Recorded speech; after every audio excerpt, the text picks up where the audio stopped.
So, like, someone said that, they also said that, let's see, what else is one? But to me, I don't know, I didn't like Clara because, and someone said it in the comments and I can't find it now, but they kind of agreed with me where they didn't like when Clara was first introduced because she was very forced on us because it happened just after Amy Pond was gone as a companion. Yeah. And I also didn't like the way that she was introduced because I thought it was weird how she kept living and dying to be a companion for the Doctor. I thought it was just convenient that, oh, there's another person who's born to help the Doctor. Instead of meeting her on missions, it was like, oh, well, her entire existence across space and time is just to help the Doctor. I was like, you're giving her no sense of agency. You're taking away what you gave to Amy, what you gave to Donna, Martha, Rose even, and you're just making her some sort of essential fleshlight for the Doctor to just fuck around with. I beat it. Speaking of beating it. So I didn't like Clara's introduction. Now I have not watched season 12. I don't like Peter Capaldi as the Doctor. I know it's 50-50. You either love it or you hate him as the Doctor. Well, a bunch of people got into Doctor Who, of course, because David Tennant and Matt Smith were so cute, which I think is a valid reason, by the way. I'm not saying it's... I'm not trying to be all you're just like little teenage sluts who like handsome men. No, I'm not trying to be Christopher Eccleston about it. But I'm just saying, Well, no, my thing... Go on. Oh, I was gonna be my thing wasn't... I liked that when David and Matt were on, it was very character-driven. It wasn't just ooh, look how sexy they are. A lot of it was pushing... a lot of 10 storyline was picking up where 9 was off and creating him as his own, Doctor. And 11 was very much so, sort of very like that. For me, it wasn't that, he was old. It's just, I didn't like him as the Doctor. I thought it was a poor choice. And then I thought it was weird because his companion is so young, and people are obviously gonna ship them, as many people see 12 and Clara's relationship as romantic. And I was kind of that's really weird that you keep putting young women with older men. That's a real, because it's weird. It made me feel especially uncomfortable. So I never liked 12 seasons. And then I never got around to watching 13, Jodie Whittaker's. Now I'm gonna watch the new season with another Scottish man who's casted as the Doctor. Yeah. And I'm excited for him. And I may watch Jodie's while I'm waiting.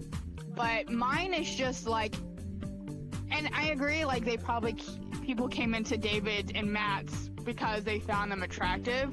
But I also think it was just because they treated the storylines better.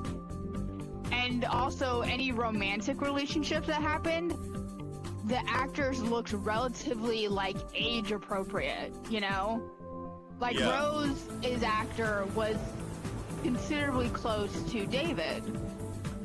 So was Martha. Donna probably was the only older one, but even then, she probably was only 5 years older, so it wasn't even a considerable age gap that would be deemed problematic. And the same with 11.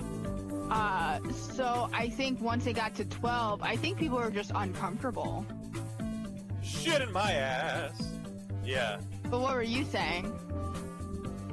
What was I saying? I don't know. I agree with you. Because you were saying how people got into it because they thought David and Matt were attractive. Well, I mean, around just kind of looking at the time scale of a lot of this stuff, around that sort of era of like 2010s, like late 2000, early 2010s Doctor Who, that's when a lot of people. So here's the thing. I just kind of thought about this, and I think just it's an interesting conspiracy, but I don't think it actually holds up. And I don't even mean to say like a conspiracy, because again, I think it's fine to watch stuff because you think the actors are attractive. I'm not trying to be like against it. I was trying to make a thesis though about being like more of a realist about it, because it seemed like that was what was going on. But technically speaking, the only reason why it might look like more people were attracted to Tennant and Smith as opposed to Eccleston was he was only on there for one season. Now, if you look at what he said as to why he didn't want to be on there anymore, it's a bit interesting. He was a bit more of a, I think he was a bit more of a conservative actor, was the thing. Well, wait, what did he say? Why that he was only on for one season? What? Why did he only stay for one season? Look up his goodbye speech or whatever. Well, like, what's the cliff notes? Like, did he leave? I forget but the details, but it was something a little bit more leaning towards conservative. It wasn't like something like too wholesome. It was something a bit a tad. Because I remember him leaving because he didn't want to be like trapped in it. Interesting. Oh wait, I've done this one already. It is diagonal training. No, I know it's diagonal. I also think that when you're talking. Well, did you like Eccleston or? I thought he was funny. So, I'm not attached to Eccleston as much, not because he's not attractive, but because primarily he was only there for one season. Oh, completely. That's what I feel. So, I liked him as the Doctor. I think he did well for his time as the Doctor. I can't think of probably anyone better to start off, you know, the new wave of Doctors than Eccleston. I think he did a great job giving David a path to follow. Level, dude. This level sucks. Yeah. I think he did a great job for, you know, he kind of, I think his season directed David's following one very much so, because it helped with the Rose Doctor romantic relationship. I think also the reason why people didn't flock to Capaldi is that David and Matt brought, I don't know, like, David very, like, I can, when I watch David's Doctor scenes, I still cry when David's Doctor regenerates into Matt Smith. Like, and it'll be years upon years that I'll like not watch it, but I can just watch that scene and get emotional because we had so much time with David. And I remember when David stopped being the Doctor and it was Matt Smith, people had a very reactionary reaction to it. They were very upset. Oh yeah, they didn't like Smith at first either. They didn't like Smith. So every Doctor gets that level of hate. Capaldi is no different. Yeah. And so when I remember almost not watching Matt Smith because I was upset that David was leaving. And so and then Matt Smith was very touching. Like his goodbye scene was very sad and emotional and made me tear up. And so I think it's less about the fact that Capaldi's old and more of like people are like not wanting to let their favorite Doctor leave. Yeah. No, I am saying it from a bias of having watched a lot of Doctor Who in high school, and so a lot of like my classmates who were high school girls were like, love me some David Tennant.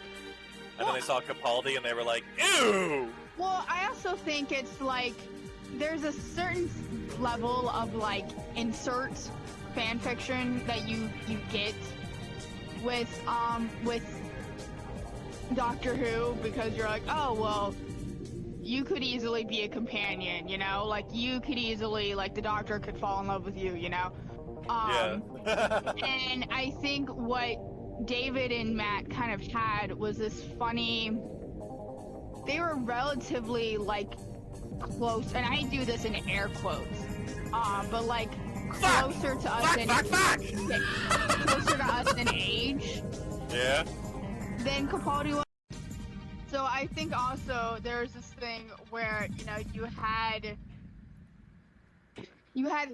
Capaldi The bumpers are sending me flying. who was not close in age at all and would be deemed like highly inappropriate. Sure. And not relatable, because if you think about Doctor Who's audience, I feel like it's in the like 18 to 44-year-old range. Yeah. And it's not much of the old boomer episode that the original Doctor Who like audience was. So you have a lot of like 24-year-olds or 18-year-olds or whatever who are like, ooh, David and Matt are attainable, Yeah. And then you have Capaldi, who's like, oh, he looks like my grandfather. Yeah. And so there probably was like that aspect. Also, it's teenage girls. We shame teenage girls for like literally anything. I mean, I don't, but... No, I'm saying that like as society, because you're biased saying that a lot of girls in your high school are like, oh, Peter Capaldi's ugly. Effectively. Yeah. So, even that's a bias. It's a judgment. Yeah. Sure. Well, now, and then here's what's something interesting. What was your take on the ladies, Doctor? The Jodie Whittaker? I haven't watched her season to give an antiquative, because people did not like that. I'm gonna be honest, finale. I think a lot of people didn't like her simply because she was a woman doctor. There was a lot of people upset that she was a lady doctor. Oh no! Oh no! Oh god! Oh god! Oh! Ah! That's where a lot of the myth people came from, where they didn't like the fact that the doctor was now a woman. Yeah, so I've always been on board with that, because, I was always fine with her being a woman, because they said that even in as far back as David Tennant. Yeah. The Doctor Who Wikipedia said that the way regeneration works with the TARDIS is it picks, whatever face or whatever to turn into a human, including women. So I was like, oh, okay. So this was always a thing that they were just kind of. I think it should have been a woman more often. I don't know, because I feel it was always canon that he could have been a woman, and then they just did it now. I don't know. So then it seemed like, oh, you're doing to the woke media, to the woke mob. Yeah, the timing will always feel weird, but it's a matter. It depends which side of the spectrum you're on. Do you think it's an issue of they're doing it to be woke, or do you think they're doing it to be token? Right? I don't know. I think that I think they. Obviously, right wingers call it woke, and then left wingers call it token. So. I think that they should have chosen a different actor. Okay. I feel like it should have been someone Irish. I think that would have been funny. And not like Jodie Whittaker's Yorkshire English. Yeah, I think there's way too. If you're gonna choose a white woman, new level. If you're gonna choose a white woman, I feel like you could have branched out, because then you could have talked about Irish politics. You could have. That is the last thing the UK wants to do. Have you seen? No, but I'm saying that you could have because the Doctor's always been political, and I don't know why people say he hasn't. So you could have gotten an Irish woman or a Scottish woman, not just another blonde British lady. We've seen enough of those. Yeah. Oh, one thing I want to say too, by the way, Peter Capaldi's Doctor, if not memorable for him, it was definitely memorable for the Master becoming a woman called the Mistress. She's a Scottish woman, and I love her. That was cool. I love her. Her actress is so cool. She was in Chilling Adventures of Sabrina. Ooh, yeah. I love that. I love Michelle Gomez is an amazing actress. Yeah. Oh yeah. But no, I think Jodie did the best she could. I think she had a lot stacked against her because people were upset that Peter probably was leaving. People were upset that the doctor was going to become a woman because, you know, incel men, and I don't say conservative men, I say incel men, because we know a lot of conservative men are incels, but there's also a lot of liberal men who are incels. So, oh, damn.